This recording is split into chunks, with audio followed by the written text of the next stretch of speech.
इनका सबसे पहला रूप है शैलपुत्री। शैलपुत्री अर्थात पर्वत राज हिमावन की पुत्र। इनका वाहन वृषभ है और इसी कारणवश इन्हें वृषारुधा के नाम से भी जाना जाता है। नवदुर्गा का दूसरा रूप है ब्रह्मचारिणी। ब्रह्म अर्थात तपस्या, चारिणी अर्थात आचरण करने वाले।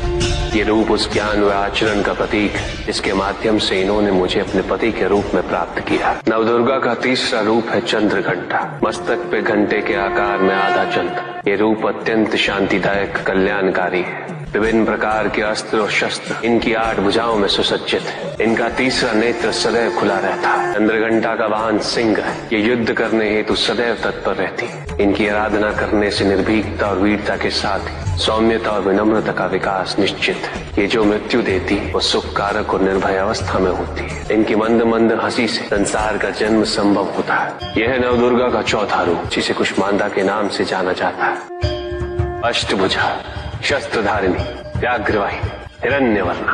केवल यही है जो सूर्य के भीतर लोक में वास करती है। 10 दिशाएं इन्हीं से आलोकित है। जिनकी कृपा से मूर्ता भी ज्ञान सागर में परिवर्तित हो जाती है। वो है स्कंद माता अर्थात तुम्हारी माता। नवदुर्गा का 5वां रूप सिंह वाहिनी और इनकी उपासना द्वारा मोक्ष का मार्ग सुलभ होता है। जिस रूप में इन्होंने महिषासुर का वध किया वो कात्यायनी कहलाता है। इनकी आराधना करने से अर्थ, धर्म, काम और मोक्ष फलों की प्राप्ति होती है। श्याम रंग, खुले केश, एक हाथ में लोहे का कांटा और एक में खड़ग, जिनका आशीष शुभों का कर्ता और कारक है।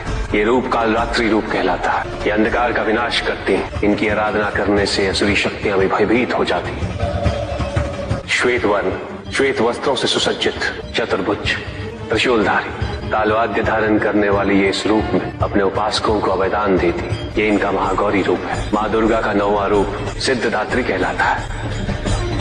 प्रकम्य, अशित्व, अशित्व, ये 8 सिद्धियां केवल इन्हीं की कृपा से प्राप्त हो सकती। मेरा अर्धनारीश्वर रूप इनके सिद्धदात्री रूप की ही देन है।